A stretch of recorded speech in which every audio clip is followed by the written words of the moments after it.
Joe R&D, podcast episode 92. This is Alex Caravan, VP of Business Ops / Director of Data Science, drinking a... So I actually opened this right before. I just absentmindly opened this. Usually I'd crack it on air.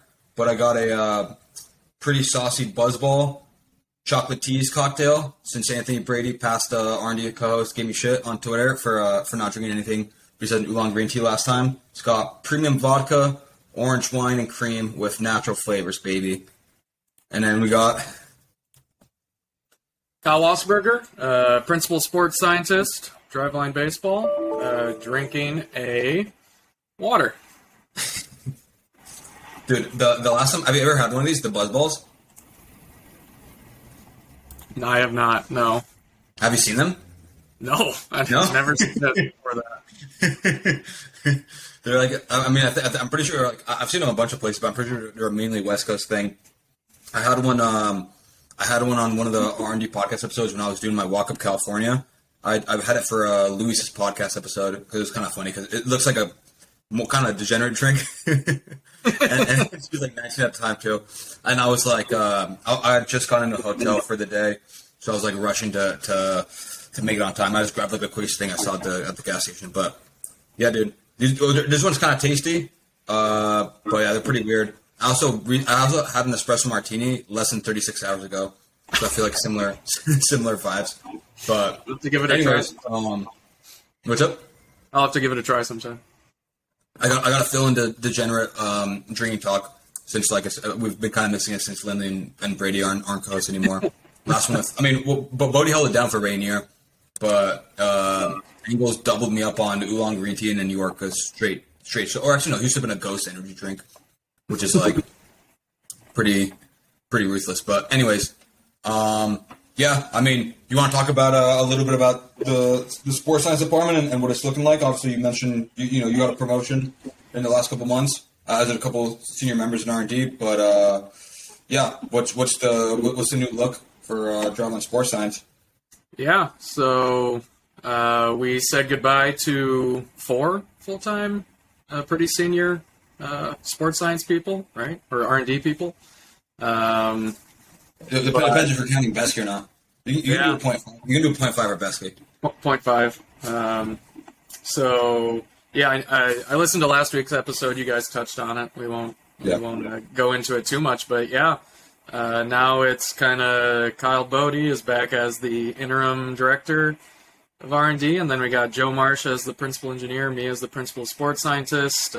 We got Gretchen and Louisa, and then we got our intern class coming in that we're super excited about. So a little bit slimmed down of a department, but luckily we've got things to a point, at least on the sports science side, where we're pretty good at automating. We're pretty good at minimizing the actual amount of human labor hours that it takes to generate our deliverables for our athletes and our trainers. So yeah, the sports science vision is pretty exciting going forward. Kyle Bodie's great about doing vision stuff, and I'm pretty excited for where we're headed. Dude, and you guys hired fast as fuck, right? You got like 3 or 4 interns already. By the way, I just extended. I just hired a first data engineering intern. Yes, the other day. I'm basically just running the application process until it closes in like a week, and then there's a couple of people I haven't reached out to for first interviews. A couple of people I just reached out to for second round interviews. So we'll see how many we get. I don't really have a strong number as long as the people are qualified, I think, for the job. And we don't crazy overhire. I'm open to more people, but yeah, you guys got like what, 3 or 4 interns? Yep. So we've got 3.5. Well, yeah, 3.5. So we're splitting Alex Eldridge between high performance and sports science. Then we've got Hannah, Nick, and Jason, and then Clayton as well. So lots of qualified applicants. It was pretty crazy sifting through those applications, seeing the resumes. Pretty exciting. But yeah, we pulled the trigger, and I think we got it all done in a matter of 3 or 4 weeks from the post opening to finally sending out all the offer letters. So that's pretty fast, I think. That's the way to do it. I mean, ideally, I'd make my hiring process smaller. But I just want to do I just forgot to sacrifice my own sanity to give as many people as possible a shot, bro. But it is one of the most distracting things to constantly have an application process, because you just got to be staggering people, through all the different stages. Like, get back to these people by X week, blah blah. But yeah, I was going to ask you. So Hannah's already started. Is she the only one that's already started? Yeah. Yep. Our other applicants weren't. Well, so Alex is already here. He's not with sports science yet. He's still with high performance, but so he's technically started. And then Hannah's here. Hannah's in the building. She's been here for over a week now, I think. Getting trained up in the lab, learning how to run everything, getting the reps in there. Kind of low athlete volume right now, so it's taking a little longer, but she's doing great. And then our other interns are starting in May because they're both in school and they can't get here before then. So, yeah. And one of them is supposed to go to AZ, right? To be hands-on sports science there. Yep. So Hannah's going to be heading up AZ, which was great because she was able to start right away, get trained up. She'll be here for 2 to 4 weeks or whatever it's going to be. And then she's going to transition down there to take over motion capture responsibilities from the staff there. So. Nice. I mean, I was going to say, too, on the sports science end, I know we touched on it briefly with Bodhi last week, but I was curious to kind of hear your perspective on some of the projects. And also, honestly, talk about some of the projects that we didn't really get to talk about too much over the winter. I think I might have talked about it. Honestly, when I talked about it, I think I talked about it on Ian Bach's podcast, Bach Talk, this like CSS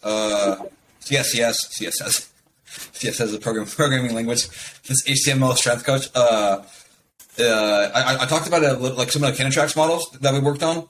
And obviously most people know, I think we do like enterprise like deals with certain teams and third parties.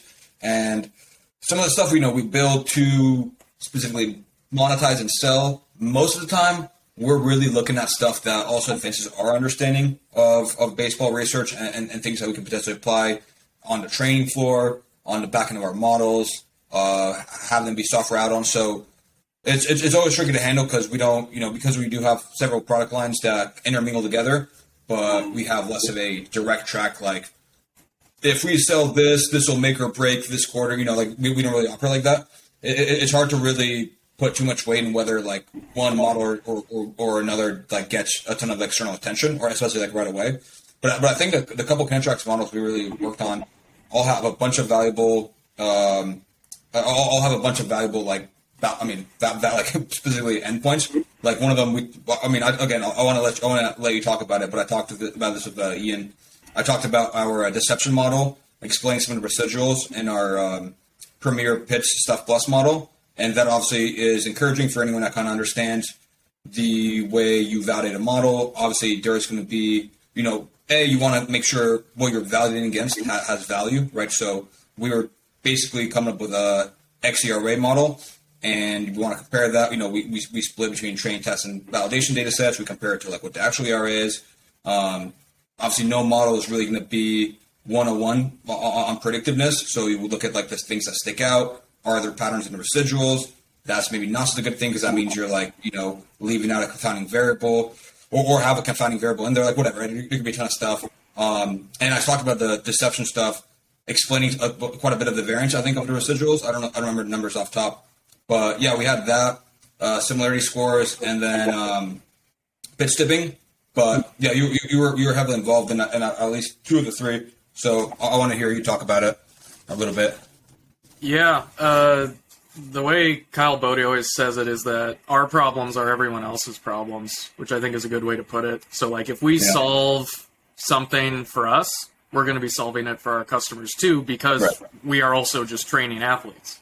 Not every other company out there is, boots on the ground training, trying to do player development themselves. So they may or may not know what their customers' problems are, but we're trying to get players better. Our customers are trying to get players better. And so if we solve a problem for us, we are going to solve it for them as well. And I think that's a good way to look at it. And yeah, one of the things we tried this last offseason were to develop, biomechanical models, one of which was the occlusion deception score, one of which was pitch tipping, and one of which was mechanical similarities. I was most involved. I was kind of head on the deception/occlusion stuff, and then I was kind of second fiddle for the other two.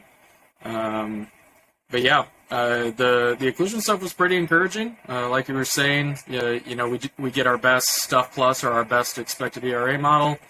Obviously, it doesn't account for 100% of everything, and you probably don't want it to, right? You want it to kind of, you want to examine the residuals because there's information in the residuals themselves. And so we were able to go in, look at the underperformers, overperformers from our current, best models, and see if we could gain any more insights using in-game biomechanics data. And we were. I don't remember the numbers off the top of my head either, but it was a not insignificant, improvement in the model when we included kind of those weighted deception scores. And so those were pretty much just derived from when the ball was hidden from view from the hitter, from the batter's box point of view. And then we up-weighted occluded frames closer to ball release, down-weighted occluded frames further away from ball release. So you got less credit for hiding the ball behind your torso, like as your hands separated, but you got more credit for hiding the ball, kind of during arm acceleration as the arm was unwinding. So I was going to say the results were good enough for Daniel Coyne to write several paragraphs at like 2 a.m. or whenever he dropped those. Yeah, those validation results. Yeah, in our Kindertrack channel. But I thought it was really cool. And again, whether or not we maximize the third part viability of that, like, this last winter, I think like the groundwork we laid and potential, like even just talking about it and putting stuff out there on the blog or however we want to talk about it, is going to move our position and the, on the edge of research forward and just open the discussion about how to measure deception, because I don't really think too many people have actually tried to quantify like we have, or been able to, right? Because we're lucky we have such high precision data across so many data points. Most people just talk about deception, and either you talk about deception very generally, or B, you talk about deception from a variance release point of view, which has plenty of merit, but that's really, or you talk about deception as like a ratio of horizontal break to vertical break. Like there's stuff out there, right? But like breaking it down in terms of like the actual, skeleton basically, and how it moves through the phases, I think has been fairly rare. Do you want to touch a little bit on the other two models too, just to kind of give people a little bit more to chew on Kindertracks wise? Yeah. So the pitch tipping was kind of, I think it was the one we did last, and that was just looking for particularly early mechanical differences between pitch types is kind of like the one sentence summary. And by early mechanical differences, we're basically talking about before foot plant. So from the point in time when the pitcher starts their motion to the point where that stride foot hits the ground, are they doing anything significantly different between pitch types? And so, probably stuff that's coming to mind to the listeners is like hand position, maybe coming set higher or lower, coming set further or closer away from the body, maybe separating the hands slightly sooner, slightly later. And that's what the in-game high frame rate biomechanics data allows us to do, is we get that full signal, full time series signals that we can go in, not only look at discrete parts of that, but also look at temporal aspects of it as well. So how fast are they separating? Do they separate later relative to foot plant? Do they separate earlier? And so that was pretty exciting. And then the similarity scores was kind of just the inverse of the pitch tipping model, looking for between pitcher similarities during the pitching motion, but not just limited to before foot plant either. Also including after foot plant and all the way up to ball release. So, did you have to? I actually forget. This is a general question. How did you guys how did you guys line up the events, like foot plan and ball release? So we made ball release 0, and then we just we didn't time normalize or anything. We just went a set number of frames before ball release. Okay. I forget what that number was, but like part of being similar mechanically is doing things at a similar rate, right? And so we didn't want to, for example, take peak knee height to ball release, normalize that to a set number of frames, and look at guys in between there, because that can like stretch or smush some guys' full signal relative to each other. We wanted to keep time, if that makes sense, in like pure seconds, and just look at a period of time prior to ball release. Same thing on the hitting side, prior to contact. Not temporally normalizing anything, but actually just looking 100 frames prior to ball release or contact, or whatever the number was. I don't. Yeah. Was, but. Okay. Cool. Yeah, I was gonna say, and we haven't really put out too much open source stuff about this, right? Or not open source, like we haven't really talked about it publicly too much. I'm assuming besides like maybe a couple of tweet threads. Yeah, and we spill the beans on Ian's podcast. I think Occlusion got the most social media play, but that's just because it was the one we got first. It was our first one. It was kind of the lowest hanging fruit, and in talking to our partners, it was kind of the one that like perked the eyebrows the most. And so that's kind of the one we tackled first, and so that one got the most social media play. But yeah. What about recent stuff, 2023 stuff? I know, like I said, we talked about it a little bit. Algo detection of marker gaps to kind of automate cleaning, which I want you to unpack a little bit for anyone not familiar with too much of biomechanical models, and just what it looks like on the back end when you grab the skeleton through multiple frames, try to get valuable data from, and then I was going to say forward dynamic stuff. I queued it up for Bodhi. I don't know how much. I mean, that might be specifically more of a Joe project. But then, yeah, I mean, I was just curious to hear you talk about the last couple of months on sports science and. Yeah, so for anyone not super familiar with handling motion capture data, basically, as soon as we hit stop on the recording, we've got to do a bunch of cleaning, and it's pretty monotonous. It's pretty tedious. And basically, we've been looking at a way to automate that while we stand up markerless motion capture in-house, which also solves this problem. But because that's not going to be like right away, we need a way to. And the fidelity is not going to be as high, right? I mean, yeah. I mean, obviously, markerless is still gonna get a ton of work going forward, and probably. I mean, it's an interesting philosophical question. If do you think markerless will be just as high fidelity as marker based? I don't know. For some kinematics, it's there already. Like but for baseball pitching and specifically axial rotation, CAD games time play, baby. Let's go. Podcast. So for some stuff, and especially, I don't know. It's definitely good enough already. Yeah. And I think we're gonna get so many cat fans now after this pod episode right now. I'm clipping this and posting this on Twitter. Just in terms of scalability and the labor savings, like markerless is going to be the way to move forward. But doesn't mean that markered is immediately obsolete, right? I think there will be a place for it, and so we want to be able to do both well. We want to be able to do both better than anyone in the space, because that leaves us flexible, and we can do anything there, right? So, but for markered motion capture, if one of the reflective dots isn't visible for a certain frame, it just disappears, and we need to do what's called gap filling to kind of extrapolate where that marker would have been if we could have seen it during the motion capture take. And so right now that's a completely manual process done by skilled motion capture people who know what they're doing.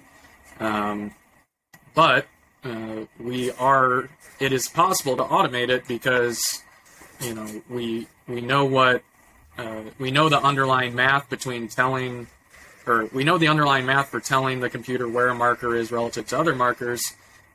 We just need to build out the algorithms to do it. And so that's what particularly Joe has been working on. I've been helping him do quality checks as we kind of build out the algorithm as a whole. And we're getting there. We're getting closer. And so we're basically comparing a bunch of motion capture takes that go through this automated algorithm to the same takes that were cleaned manually by our skilled motion capture staff. And if the differences in those marker positions are under a certain threshold, we call that a successful automated gap fill. And then we look at, what percentage of takes can we get a complete success rate on, 100%. And early returns are pretty promising. It's, somewhere between 70 and 90% of the takes, depending on which markers are gone and for how long. And we're pretty excited because once that is done, once that is in production, it's going to save us a lot of labor hours per week. Okay. Yeah, I mean, that's definitely the juice I was looking for. Bodhi mentioned similar things, but I think, also is a pretty fun project because you have such a wealth of data of knowing what a good cleaned marker-based output looks like. So you almost don't have to worry. I mean, obviously, you almost don't have to worry about coming up with the hypothetical end result. You just have to take it one by one, build out the logic, see where you fail, see where the metrics kind of don't trend as high. No, I mean, I like it all Bodhi too. I'm excited that we're finally doing this. And it seems like, it's one of the things once you do it, it feels like, and we should have been doing this all along. So I'm excited for that. I was going to say also, pivoting a little bit, I mentioned this last week, but we're going to be doing a SABR presentation together. and what is that, a couple of weeks? When is it? Early March, so yeah, 2-3 weeks from. Yeah, I need to book this up today. It's in 3 weeks, yeah, and we got to send the slides in 2 weeks. So it's going to be a lot based off of our general, biomechanical data and work that's been done there. Most of which you've authored, and you had your own conference. Well, not your own conference, but you had your own solo presentation. Excuse me, at ISBS, right? International Society of Biomechanics and Sports. Yep. And yeah, well, I wanted to go over the slides and game plan a little bit for SABR. Like I told you over the phone yesterday when I was driving back from the gym, I figured live game planning, baby. Yeah, we can kill two birds with one stone. We can put a little bit of work on this and make content out of it. But B, I also wanted to hear how the presentation went. So I'm gonna try to share this for the first time on this app. Let me know if you see the screen. Yeah. Oh wait, it's still loading. Still loading. I think. But so when did you give this presentation? This was what would have been last Wednesday, I think. Oh, let's go. You see it now? Yep. Okay. Last Wednesday? Yeah. So also, how did you get into this conference? Dr. Christoph Kipp is the conference organizer for this year. He's at Marquette University, and I emailed him a while back to get him on the Open Biomechanics project. Just tell him about it, try and increase awareness for that. And kind of we've been talking on and off ever since. And he's trying to get a good baseball, softball presence for the conference this summer. And so, yeah, one thing kind of led to another. And ISBS holds these mid-year symposiums, which is what this presentation was actually for. So it's not during the actual conference, but it's kind of like halfway in between the conferences, mid-year. And they wanted to do one on energy flow in baseball and softball, pitching and hitting, and I got invited to be on it. And so, yeah, that's kind of how this came about. So, yeah, I was going to ask, how big is the whole conference? And you did it remotely then, right? It's been remote for the last couple of years, like everything, right? But it's actually going to be in person this year at Marquette. But the symposium was remote, or the mid-year symposium was remote. Excuse me. That's okay. So it's the same thing you DM me about, saying tagging me in. Okay, Yeah. Nice. Okay.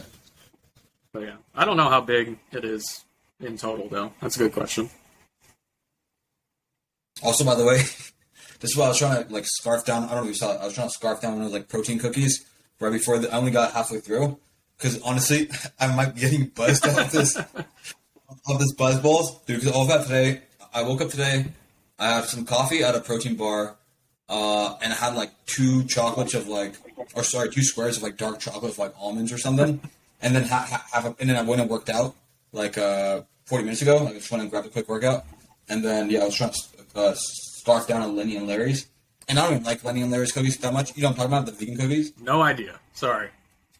Damn, bro, dude, I feel like we've spent disproportionate amount of times in gas stations. Well, I don't even know if you can see the video on this screen share for when we export this to YouTube, but in case anyone can, this is what I'm talking about. I don't even like these that much. They're just like pretty not protein. They're pretty like calorie dense. So, like I need some fucking food. Anyways, though, so how'd the presentation go? And I'm down to like kind of like look over some of the slides and say like what I think we might want to change up for SABR. Yeah, I think the presentation went pretty well. Nobody called me a dummy or anything, so it can't have gone too badly. But yeah, I talked about specifically breaking down energy flow into energy generation, absorption, and transfer, which is kind of a subset of energy flow analysis that we can do with biomechanics data. And then I talked about applying that methodology to the throwing arm during pitching. Kind of went over some previous research that's been done. Because it's pretty new to baseball. Actually, the methodology's from like the 80s, but it's only recently started to have been applied in baseball. And then this is a beautiful plot for our visual listeners. Yeah, I'm pretty proud of it. These are all the people who collected for the dissertation. Yeah, right? Pretty proud of that plot. That's actually from our database. Just trying to show the nonlinear relationship between energy flow and velo. And fairly logarithmic for people that can kind of see it. Yeah, so it matches that kind of what I think of as old coaching wisdom of you got beginner gains where you can increase your velo pretty quickly when you're not throwing that hard, but as you throw harder and harder and harder, it becomes harder and harder to gain velocity, and that's because it takes more and more energy. You have to put more and more force in the ball to keep gaining velocity. And so you kind of get that diminishing returns phenomenon that, people in strength and conditioning know about, people in training know about. And that's kind of visible from the plot there. And so, after kind of recapping the literature, I launched into how I think we can use biomechanics data for longitudinal player development, using Driveline's database to give us an idea of what normal development even is. So I took basically everyone in our pitching database. I took their initial assessment. So before they had undergone any training at Driveline, right when they came to us, we put them through a motion capture assessment. We see where they're at. And that's what results in the plot that you can't see if you're listening to this on the podcast. You got to get on YouTube. But basically, once we get that initial snapshot of the athlete, we can see where they fall relative to what typical development could be considered. So if they're below that best regression line, then we might say they're underdeveloped or they're behind. Or if they're above that line, we might say they're ahead. Or they're ahead. And then, we impose some kind of intervention, some kind of training program, right? And then we retest them, whether it's 6 weeks later or 6 months later or a year later. And then we can get another snapshot of where they are, and we can see how they've progressed. And then once we have where their test and retest are relative to each other, we can kind of classify that into 4 main outcomes, which was the slide with the grid on it.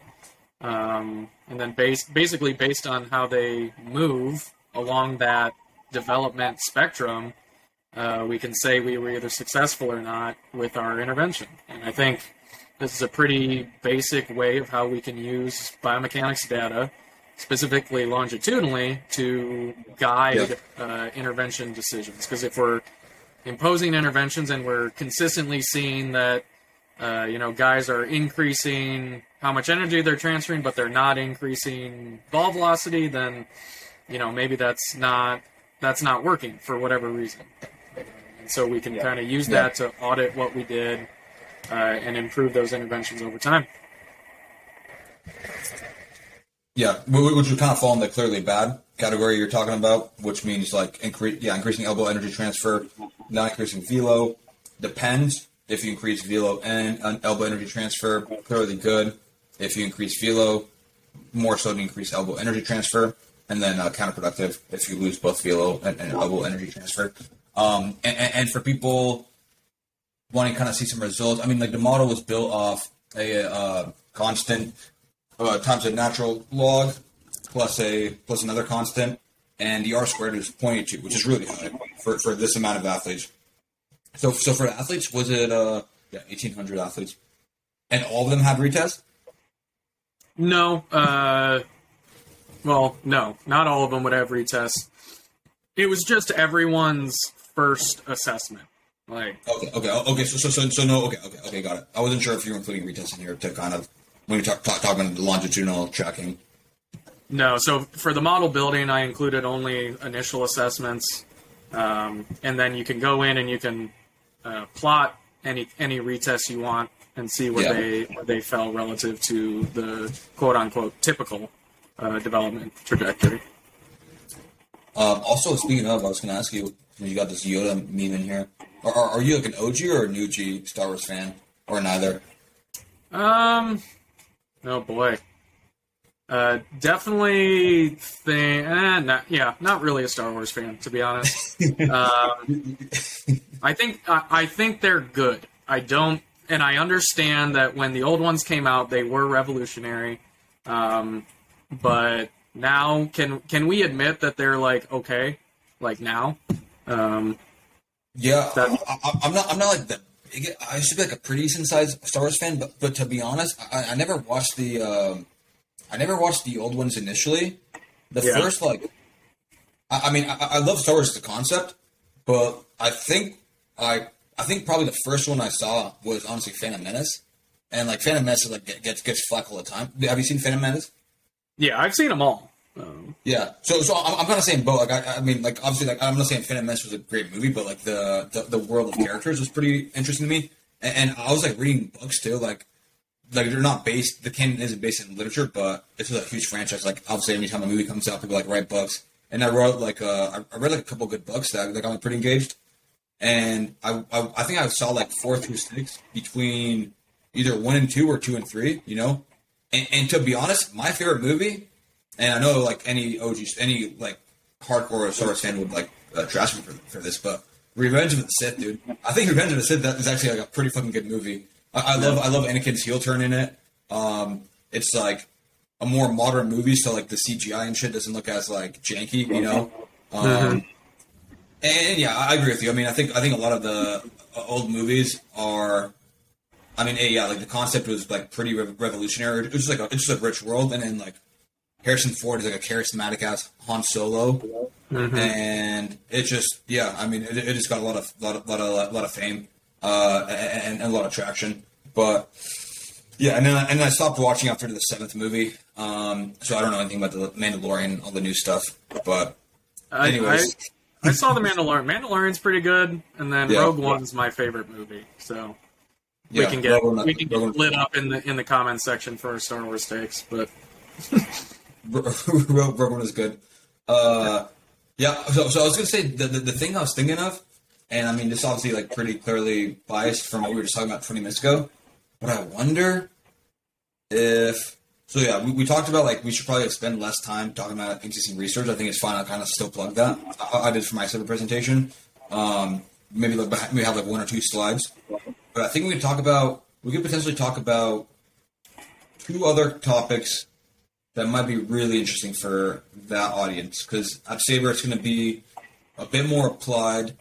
I mean, not that this isn't applied, but like a bit more like on the spot applied to like an elite sample size or elite population, and schools and teams that have money or more money and more attention. Obviously, a bunch of like MLB teams and front office are going to be there. I wonder if it's worth talking about marker-based versus markerless. Not that we've done like a little bit of work in there, like comparing stuff, and I don't want us to like do any obviously extra work there, but just like if we pull like any sort of like stuff we've written up internally on validating that stuff, and I honestly we might be able to talk about that. Maybe we should talk about that off air before it volunteer us for too much work, and maybe just rehashing some of the Kinetrax model stuff. We could have like almost like 3 prongs, like, you know, building out a Biomech lab, what to consider, 2 like player development applications, and then 3 like sabermetric applications. Yeah, I think that'd be cool. I don't know. I was just gonna say last thing. I know it's like decently. I mean, like I'm basically saying like squish this into like 40% of the presentation. But and like that might be a little bit scary in terms of like we might be like needing to drop extra slides in, which I'll say I can help on. But given that it's only a 30-minute presentation in total, like I don't think we need to go like too deep or be like too thorough and like nailing down the slides for that. Like all this stuff is like pretty fucking dialed. But if this is only like 12 to 14 minutes, you know, the other stuff could be like almost like plug in results and then talk about like cool ideas we would want to do in the future if we had unlimited access to an MLB team's like markerless data, because that might also be an interesting like angle to push, right? Mm-hmm. Yeah, I think that sounds fine. I'd be scared on if any markerless stuff we'd done in the past is now outdated because models have been updated. That would be my only thought. So I also brought it up because I was thinking about. I just saw that update. I think Joe dropped in Slack General with Thea. We got Thea up and running. Yep. Yeah, but yeah, I'm assuming we haven't actually collected like too much like. I mean, it'd be impossible like logistically wise to have already collected like a ton of data on Thea and marker based, right? Yeah, we've got the videos from a couple weeks of paired collections, but we're still dialing like the lighting and the camera placement so that Thea can work the best. So yeah, it's not operational yet, so we don't have any actual paired data yet, but we're getting there. Okay. I mean, yeah, maybe it's worth having like a slide or something there, just like us talking about what we're kind of experimenting with on the crossover of marker-based and markerless. But yeah, I'll jot down all these ideas on the slideshow after, and we can see what makes sense. Because again, I don't want to give us extra work, but I think that could be. I mean, fuck. Like if we talk about models that MLB teams want to buy in the presentation, that could definitely be appealing. And just, I mean, yeah, on inclusion stuff, which got the most play on social media, like you said, we do have some validation stuff. We just gotta go back and find it in the channel, and I can hash that stuff together. And then pitch tipping. Did we ever do? I forget how much of a write-up we ever really did on pitch tipping or similarity scores. I mean, similarity scores is like not really too much to validate. I mean, depending on how you look at it, right? It's just like these are the similar athletes. Like, you know, less about like pretty hard to disprove. Once you just like lay out your methodology and either you disagree with it or don't. But yeah. Yeah, the main thing with the similarity score validation was showing that it was quote unquote better than a POI based approach, right? So like, can we get better similarity scores by looking at the full signal data versus just like point of interest, discrete kinematic measures, right? And we saw that, we could. It got the increase in model complexity was worth it because we saw more intuitive, better matching similarity scores. Okay, nice. I didn't realize that. Okay, so that'll be nice. Like I said, I think if we just have like a slide for each of the models, even, and like a slide or two of like some validation nugs, I think that shit would play pretty well. We just got to make sure our presentation is like not too all over the place. But then again, I think we've framed it in terms of like biomechanical data in 2023. You know, about optimizing your tech, player development, and then also like just performance based on the field, and then maybe like talk, and then also like just name drop like Hawkeye and some stuff that Hawkeye obviously brought to the table that wasn't previously in there when Trackman was the main data provider for MLB. That could be pretty damn juicy. I actually don't know if I wonder if SABR 2023 speaker list has been released. Have you looked at it at all? Or I have not. Oh, let's go. Okay, let's see. I mean, let's see if Scott Bush put us on here, dude. Let me share. Let me live share Google results. Oh, we got Nakamura on the biomechanical panel. Mike Petriello, Clayton Nolly, Graham Goldbeck. I've talked to. But these are just okay. They haven't. I don't think they've done speakers. Oh, wait. Rule change. Okay, yeah, we're going to talk about the pitch clock, obviously. All right, Kaplan, homie. Oh yeah, I forgot. All right, Kaplan left Data Robot and started working on his own projection system. Or no, I don't know if he started working. I think I said because I saw Ari Ball, but no, I forget what he's doing. But he's doing something kind of surprising. All right, well, hey, we got to tell them to put the Driveline logo. I guess we're not having a sponsor, but yeah. All right, I'm pumped for it. I'm pumped for it. Even though we don't know exactly who the speakers are going to be. Do you remember when we're presenting? I think it was the 11th, the morning. Let me look it up just a plug for anyone. Oh yeah, Saturday, March 11th, 9:30 a.m. Oh bro, that's gonna be dangerous. You know we're going out in Scottsdale on Friday night, dude. Gotta reel you in Friday night. What's up? Gotta reel you in Friday night. Dude, did you ever listen to the Dan's podcast episode by any chance? A couple years ago? I don't know. Probably, but I don't remember it. He told a story about so in 2019. 2019 is the only time I've been in person at SABR, and Bodie was talking. Dan was going to be there, and then like one or two of our coworkers were going to be there.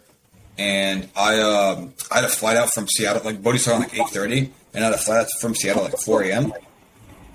And my one of my friends, or like friend groups, these girls who live in Cap Hill, who anyone knows me in real life, I colloquially refer them as the house elves. Long story, but basically it was their cat's birthday the night before SABR. So like I went out with them for the cat's birthday. So I mean, yeah, like I said, we're gonna get a lot of cat fans after this podcast episode. And then I like we were just out pretty late, so I was like, man, I'm just gonna go straight to the airport. so I said like like half the call an Uber thing at like 3:10 or like whatever, like the latest possible. Got the Uber, like ate a sandwich at the airport, like at SeaTac, just like to not pass out before I got on my plane. Passed out on the plane, slept like 2.5 hours. Got to the conference. I figured it'd be like coffee and refreshments. There was like nothing. Walked up to Dan and our coworker Marcus, and just immediately, I was holding like a cup of water. Immediately tripped and like spilled water all over them as Bodhi was presenting.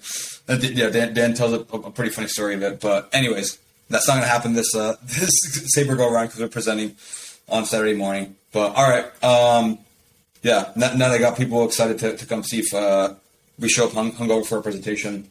Yeah, I'm pumped for it. I'll jot down some notes this weekend too, and then see what we think we can kind of switch in.